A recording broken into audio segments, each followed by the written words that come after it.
Before we start, just a quick reminder to hit that subscribe button. Only 2% are subscribed. At 1,000 subscribers, I'll be posting a special video. The key turned. My brother's hand clamped my wrist. Too late. Don't do this. His fingers dug in. I yanked free and shouldered the door wide. Footsteps thundered behind me as the hall stretched like a dare. I'm Mara, 26, breath short, plan thin. The phone buzzed in my pocket like a hornet. I ignored it and hit the elevator button twice. The door stayed shut. Stairs then now. He caught my backpack strap on the landing. Mom's crying. His jaw flexed hard. I slipped one arm out and spun, strap slack. Let go or I scream, I said. He blinked first. I flew down 2 flights and cut left. The lobby guard looked up, pen hovering midair. Lost my card, I said, and pushed the bar. Cold air slapped me clean. Freedom burned hot. The ride chair sat outside with hazards blinking. I lunged in and slammed the door fast. Go, I said, palms flat on my knees. Behind us the building vomited voices and echoes.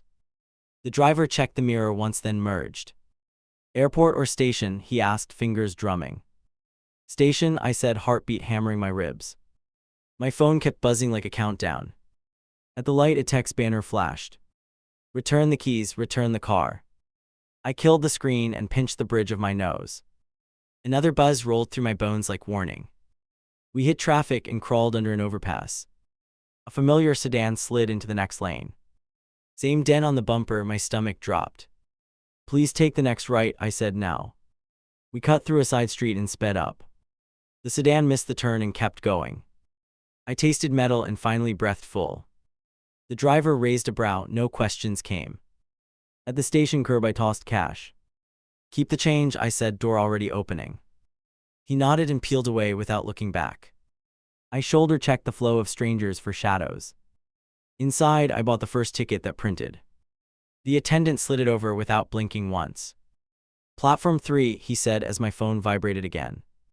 I walked instead of running. Fast looks invite hunters. On the stairs a voicemail loaded slowly. I tapped play with my thumb trembling. Come home now, a voice commanded through static. I ended it and deleted 3 more without listening. Platform 3 breathed with engine heat and chatter. I kept near a pillar and watched every entrance. Shoes squeaked down the far steps, 2 sets quick. A laugh I knew too well snapped my head right. Mom appeared first with lips pressed into a blade. My brother followed, scanning faces like a cop. I stepped behind a vending machine and crouched low. The train horn wailed, cover and risk in one breath. They split to sweep opposite sides of the platform. My brother's gaze skimmed my pillar and slid past. Mom stopped near the yellow line and dialed. My phone shook in my pocket like a trapped bird. I silenced it and moved with a passing crowd. A stroller blocked my path and forced a stop. My brother turned at the brake squeal and squinted. I raised the ticket to my mouth like a snack. The train coasted in with a hard hiss. Doors aligned near me, perfect angle, clean path. Now boarding, the speakers crackled like they knew. I slipped into the 3rd car and pressed flat. My brother jogged toward the doors as they chimed. Mom shouted something and lifted her hand high. I stared at the floor until the seal thumped shut. His palm hit glass and smeared a desperate stripe. The train lurched and dragged the platform away. I didn't wave and I didn't blink. Their faces shrank to coins and then to dust. I turned the phone off and exhaled like a verdict. A conductor stepped through and clipped tickets neatly. I handed mine over and kept my eyes steady. First stop is Ridgeview, he said without interest. Ridgeview meant transfer, transfer meant options, options meant breathing. In the window I caught my reflection, jaw tight. I loosened my shoulders and counted to 4 slowly. No speeches, no apologies, no more waiting rooms. The tunnel swallowed us whole and I let it. The train braked hard and doors snapped open. Move. I slipped out with the first rush and kept left. 2 uniforms scanned faces near the stairs, eyes hunting. I cut behind a pillar and counted 3 breaths. Hood up, hair tucked, posture changed. A family blocked the ramp with strollers and bags. I threaded through and kept my face angled down. 1 uniform turned my way and frowned. Ticket lines clogged, time bled, options shrank. A bus icon flashed on a hanging board, salvation. I followed arrows past vending machines and a newsstand. Footsteps quickened behind me like a warning. In the restroom, I locked a stall and sat. The phone came out and I popped the tray. SIM cracked between my nails, 2 pieces done. I flushed one half and pocketed the other. Outside, a teen shoved a camera toward my shoulder. "You running?" His grin chased views, not answers. "Wrong person," I said and lifted a hand. He followed 2 steps before a guard barked. "I found tea." He bust gate and joined the pack. A woman argued at the driver with clipped words. "Exact fare only," he said without looking up. I paid and headed to the back corner. The bus groaned out and bridges rolled by. A man across the aisle tapped his coat pocket. "Need a charger," he said, eyes sliding to mine. "All set," I said and blocked my bag. Downtown rose fast and swallowed the bus. I got off near a cluster of small shops. A handwritten sign advertised day labor with an arrow. I followed it because standing still invites trouble. Inside the office, a clerk pushed forms across. "Short shift tonight," she said, thumb on the clock. "Load trucks, easy work, cash on finish." "Where?" I asked, pen already moving. "Warehouse by the river," she said with a nod. "Van leaves at 6, she added and stamped a sheet. The door chimed, 2 men stepped in and scanned. I slid my hood lower and dropped my gaze. "Looking for someone," one of them said, voice bright. They described a height close to mine and a backpack. The clerk shrugged and held up a no signal. I coughed, pocketed the paper, and edged toward the hallway. The hallway led to a side exit with peeling paint. I pushed through and found an alley cut to the street. A delivery cart rolled by and gave me cover. I merged with pedestrians and never looked back. Cash was thin and card felt risky now. An ATM blinked an error and swallowed my balance. I used a corner phone and dialed the bank. "Account on hold," the rep said, voice careful. "Who placed it?" I asked as traffic hissed. "Family contact flagged irregular activity," came through the line. "Unlock requires verification by that contact," she added. I ended the call and stared at my empty hand. A street vendor barked deals and waved a display. "Prepaid, no ID," he said with a shrug. I paid in bills and powered a cheap device. New number, clean slate, fragile hope. A hostel took exact cash and a name for the ledger. "Quiet after 10, the clerk murmured, finger on a sign. "Any trouble, you call the desk," she added. I nodded and pocketed the key like a promise. Upstairs, a door rattled 3 rooms down, angry knuckles. "Open up," a voice slurred through the thin hall. Someone laughed and a shoe hit the wall. I slid a chair under my handle and waited.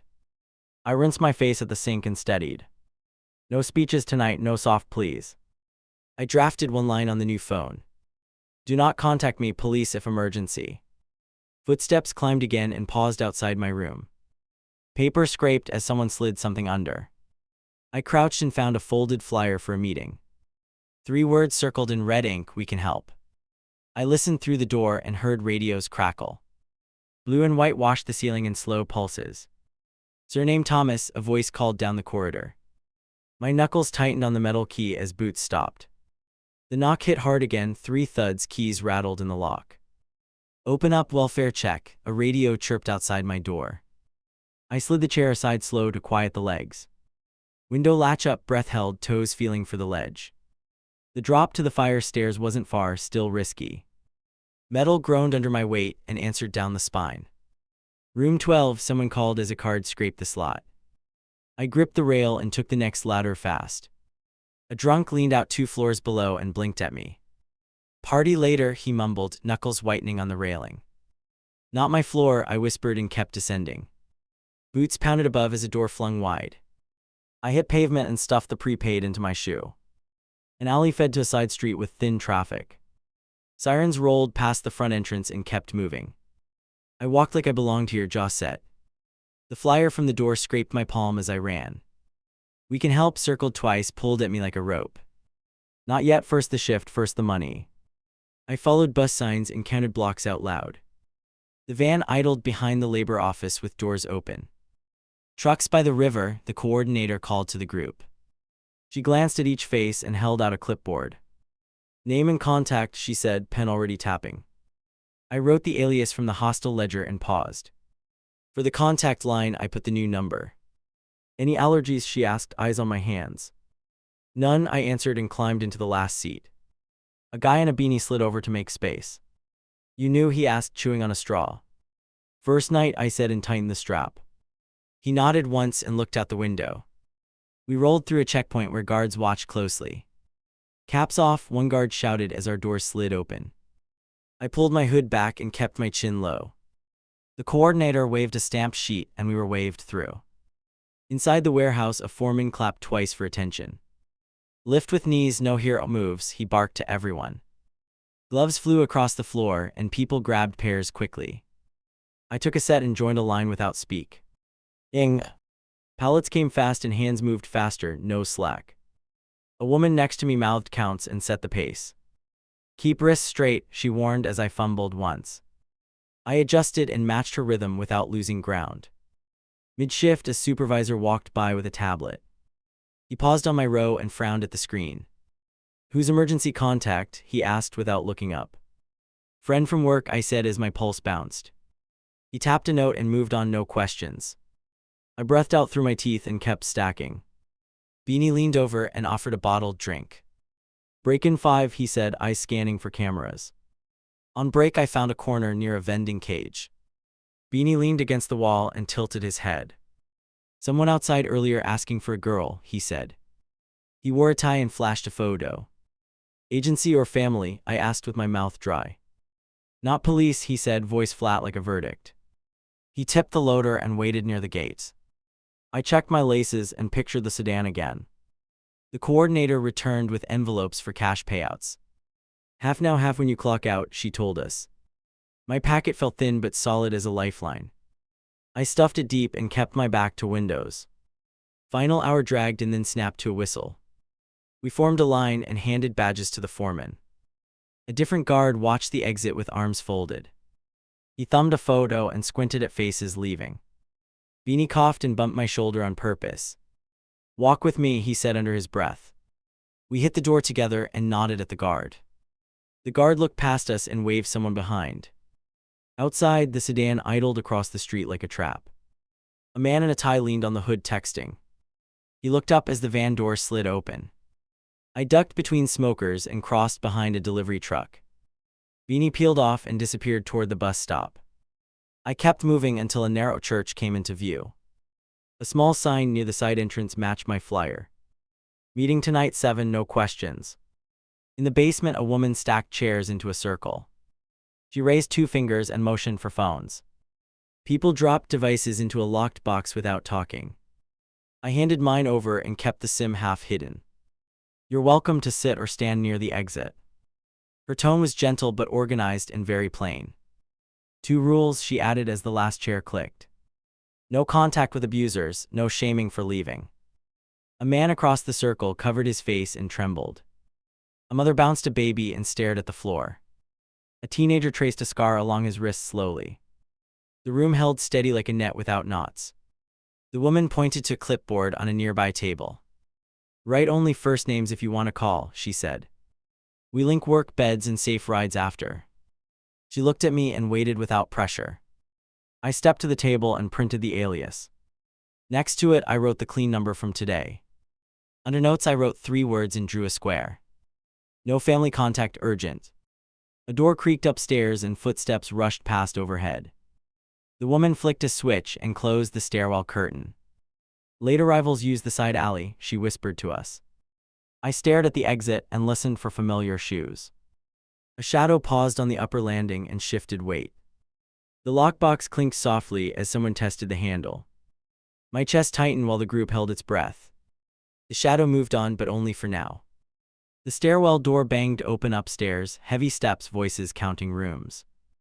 The organizer pointed to the alley exit and lifted 2 fingers. We moved in pairs while the lockbox rattled again. I waited last near the curtain and watched the shadow pause. A key scraped above, metal protested, wood answered. Basement, someone called with a clipped breath. The organizer flicked her wrist toward the side door. I slid through as she killed the lights with one touch. The alley breathed cold and sharp enough to sting decisions. A volunteer in a reflective vest waved a small van forward. 3 seats left, she said and held the door wide. I climbed in with 2 others and hugged my envelope. A black car idled at the corner with windows up. The driver's face stayed turned toward our exit and waited. The volunteer blocked his view with her body and vest. "Head down new route," she murmured as the van rolled. We cut through back streets and switched lanes twice. The car followed for 1 block, then stalled at traffic. The volunteer checked mirrors and reached for a radio. "2 guests for intake, 10 minutes out," she reported, calm. At the center, a guard buzzed us into a bright lobby. "Phones later," the receptionist said with an open palm. A clipboard appeared and names went down fast. I wrote the alias and pressed a full stop. "Bed or couch?" a staffer asked, pen hovering ready. "Any door that locks," I answered without decoration. She nodded once and clipped a tag to my sleeve. "Curfew at 10, curfew ho." LDS, she warned with emphasis. Another staffer handed me a small card with a number. "Call this if anyone waits outside for you," he said. "They usually leave when we step out as a group." He gestured toward a camera and tapped the glass twice. I dropped my bag on a thin mattress and stood up. The organizer from the meeting appeared in the doorway. "Workboard in 30 minutes, she said and leaned in.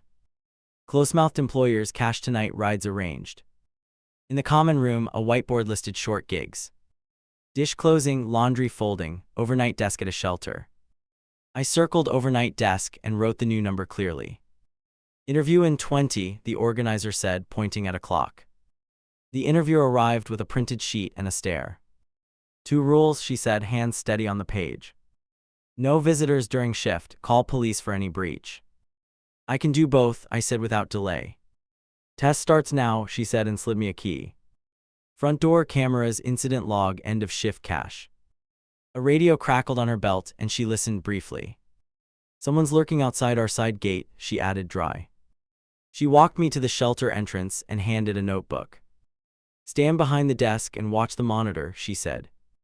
"If anyone uses your surname, call me first." I nodded and locked the inner door behind us. 10 minutes in, the gate intercom buzzed twice. "Delivery," a male voice said, tone too cheerful. "Leave it at the post box," I replied into the grill. Silence, then footsteps, then the intercom again.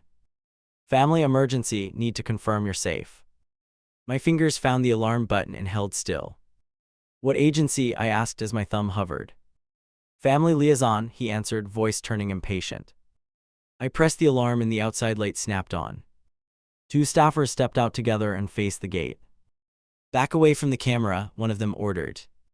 The man turned his head and covered his cheek. A patrol car rolled past slow, then slowed again. The man retreated to the sidewalk and pulled a phone. He glanced at the lens and lifted his chin once. The car stopped and 2 officers parked by the curb. "Problem?" one asked through the fence with measured tone. "Unwanted visitor pressuring a guest," the staffer replied. "He refuses to identify an agency," she added flat. The officer turned to the man and asked for ID. The man balked and started toward the corner quickly. The officer followed and blocked his path without touching. Names were checked and notes were taken efficiently. The man broke eye contact and left without a word. Inside, the organizer met my eyes and nodded once. "Good call," she said and signed something on her pad. "Finish the shift and you're on the roster." Relief hit hard but left room for vigilance. Near midnight, a woman rang the bell in a panic. Her coat was thin and her backpack half open. "Lost my phone," she gasped and pointed at the street. "Inside," I said and keyed the door fast. She collapsed on a bench and fought for breath. "Boyfriend's friend waiting with him," she whispered hoarse. "He keeps circling and asking strangers my name." I grabbed the incident log and wrote every detail. The organizer returned with 2 volunteers and a plan. "Group exit through the back, patrol car at the front," she said. She handed the woman a blanket and a bottled drink. "We will document everything for your restraining order." At 2, my radio crackled with a coded note. "Suspicious vehicle near the corner," the night guard reported. "Windows up, engine running, no plates visible." I switched cameras and zoomed on the front view. A silhouette sat behind the wheel with a phone. He lifted it and aimed toward our doorway. I hit record and toggled the exterior light. The car inched forward, then rolled out of frame. 3 men arrived near 3 and asked about cots. They kept glancing at the entrance like they expected someone. "Beds full," I said and pointed to the sign clearly. They lingered until a volunteer stood beside me. By dawn, the lobby quieted and the radio stayed calm. The interviewer returned with a clipboard and a sealed pouch. Logs clean and response correct, she said, eyes on mine. Payment now, schedule on the board, shift tomorrow night. I pocketed the cash and checked the schedule. 2 more overnights and 1 afternoon training slot. Any immediate threats, you call me first, she added. I nodded once as the adrenaline finally drifted. Back at my bunk, the prepaid blinked with a notification. Unknown number, new text, 4 words that didn't belong. We know where you work. I stared at the screen and reached for the report line. I forwarded the threat to the report line, then the radio chirped. Stay inside came back immediately, crisp and sure. We're watching cameras and calling patrol. I locked the inner door and kept both hands visible. The buzzer blasted twice, then a pause, then twice again. Package for the front desk, a man's voice leaned fake casual. Leave it there, I answered and hit record. Silence stretched while my pulse pounded like a drumline. A car nose edged into frame and waited without plates. 2 figures stepped out and scanned the entrance. One wore a tie and lifted his phone slowly. I grabbed the notebook and logged every movement. Boots approached from the hallway and stopped behind me. Perimeter check, a guard said while adjusting his belt. You call if they step closer than the curb. I nodded once and kept my eyes on the monitor. My prepaid buzzed again with another blocked message. Show your face or we knock on every door. I took a photo of the screen for the file. The guard leaned closer and wrote the timestamp. The outer gate rattled, hands on metal, 3 hard shakes. Police are 2 minutes out, the desk radio crackled. I toggled the flood lamp and watched them flinch. The tie pointed upward and touched his ear. A patrol unit slid into view and blocked the lane. Doors opened in sync and uniforms crossed fast. Step back from the fence, firm, calm, non-negotiable. The tie smiled thin and raised both palms. Another squad rolled up from the far corner. Our organizer arrived with them and flashed credentials. She handed over my screenshots and the earlier text. One officer scanned the messages and looked impressed. Do you know these men? The officer asked softly.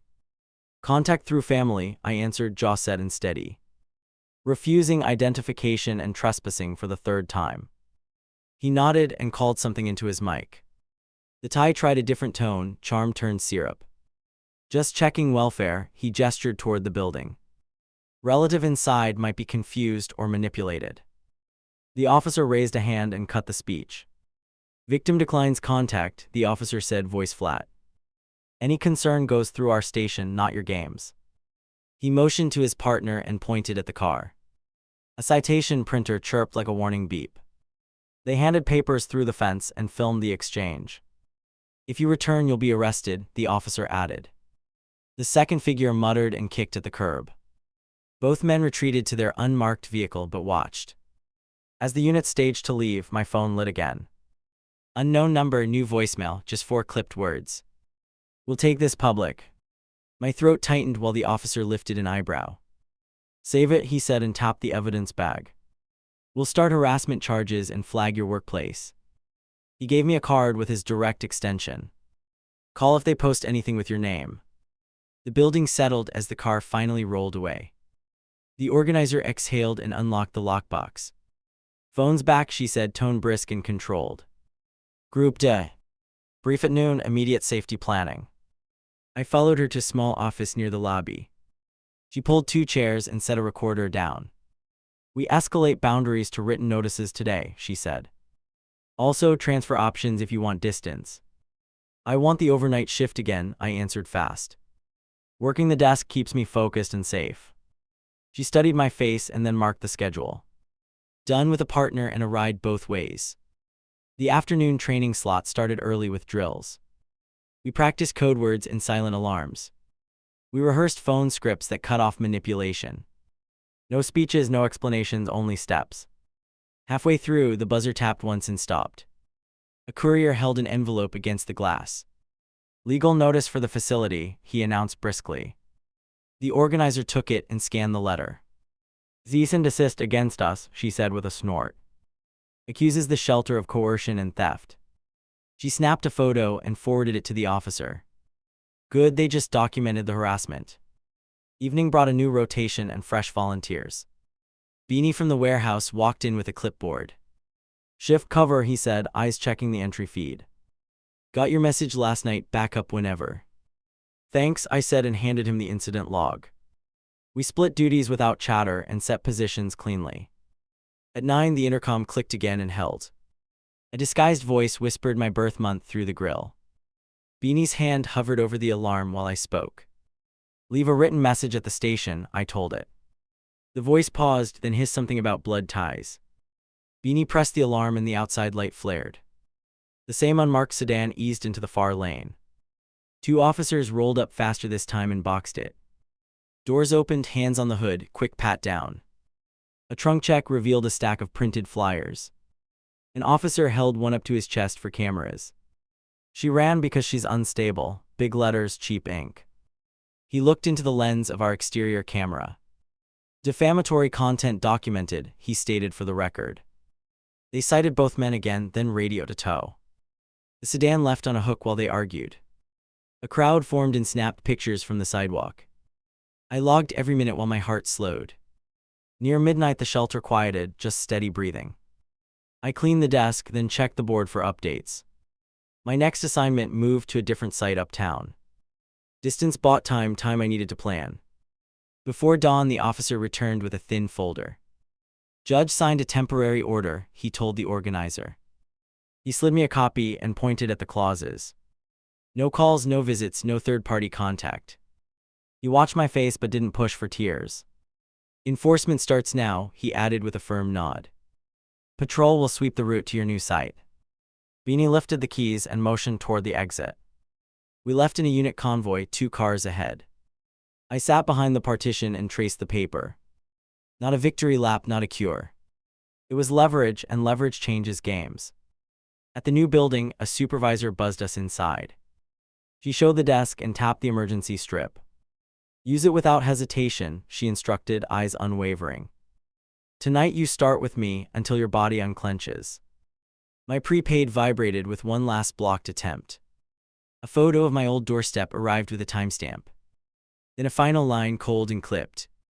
Last chance to come home. I forwarded everything to the officer's direct line. Then I typed 3 measured sentences for the archive. No contact, all communication to law enforcement. I hit send and rested my finger on the alarm. The outer handle twitched once, then again, deliberate. I pressed the strip and watched the red bar glow. Front entry contact, I called on the radio. A camera zoomed as the latch tried to lift. A face leaned close to the lens and exhaled fog. Not suit this time, hood up, chin lowered. He mouthed my birth order like a password. I stared until he backed off 2 steps.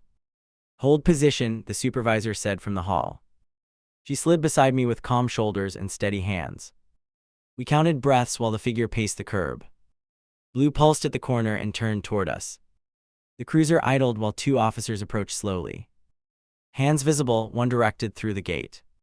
Hood lifted both palms and tried a half smile. The camera caught his face as the badge scanned. Violation of order, the senior confirmed after a glance. Step behind the line, she added without heat. He hesitated and shifted weight like a sprinter. A 3rd officer blocked the lane and ended that thought. They cuffed him and read the line we needed. A 2nd car boxed a hatchback waiting across the street. Inside sat my brother, eyes wide, phone half raised. He lowered it when he saw the cruiser lights. The senior approached the glass and tilted her head. You want to file a supplement? Till today, she asked. Yes, I answered and opened the log to the page. We printed stills and signed every box. By noon I sat in a small courtroom row. The organizer sat behind me with folded arms. The suit from earlier days stared from the other side. He smirked when his attorney whispered in his ear. The judge read the file and tapped one knuckle. Pattern established, she noted with a clipped tone. Protective order extended for 1 year. Her pen scratched as the gavel dropped once. The suit leaned forward and tried one last angle. She's being coached, he said with practiced innocence. The judge didn't blink and pointed to the evidence stack. Next attempt will carry jail, she warned without drama. Outside the courthouse, a live streamer thrust a mic toward me. Why cut your family? He pushed with glossy eyes. Personal safety, I answered and kept walking straight. The organizer opened the car and blocked the lens. Back at the new site, training continued with drills. We rehearsed car exits and practiced buddy walks nightly. A detective visited and listed next steps plainly. Document file and refuse third-party messages. The bank called during shift change with an update. Hold released, the rep said after verifying the code. I checked the balance and felt my spine unlock. Rent became math instead of panic. A staffing manager visited our board with open slots. Cafe closing team needs reliable help, she offered briskly. I took the card and wrote my alias cleanly. Back entrance only, security on standby for pickups. That evening I learned the route through side streets. No pauses near alley mouths and no blind corners. Beanie's friend drove and matched speed to my breath. 3 rings if you need me, he said, tapping the wheel. My first closing shift hit fast with clatter and orders. I swept trays while keeping one eye on the door. A pair of flyers fluttered down from a passing hand. Runaway liar across the top in block letters. I snapped photos and collected both for the file. The manager dialed the detective and spoke 2 sentences. Return with a warrant if you want cameras, she added. She slid a free meal across and nodded toward the sink. Midnight pickup rolled smooth until a horn chirped twice. A sedan lurked 3 cars back and matched our turns. Route 2, the driver said and cut across a lane. We lost them near the stadium with a quick left. At the shelter, we logged the tail with times and plates. The supervisor paged patrol for one more sweep. I checked the alarm and counted the keys again. Nothing rattled, but sleep stayed far. 3 days later, the court mailed a thicker packet. The order now included associates and online proxies. The detective called and asked if I was ready. Yes, I said, and the plan went live. We posted one statement through the station account. No contact, false claims forwarded to authorities. At the bottom, we listed the case number firmly. I watched the comments while sipping water in silence. The suit tried a response and tagged old neighbors. The platform flagged it within minutes and removed it. A notice pinged my inbox with 2 violations. Silence followed like a door slamming shut. Work hours stacked up as the schedule steadied.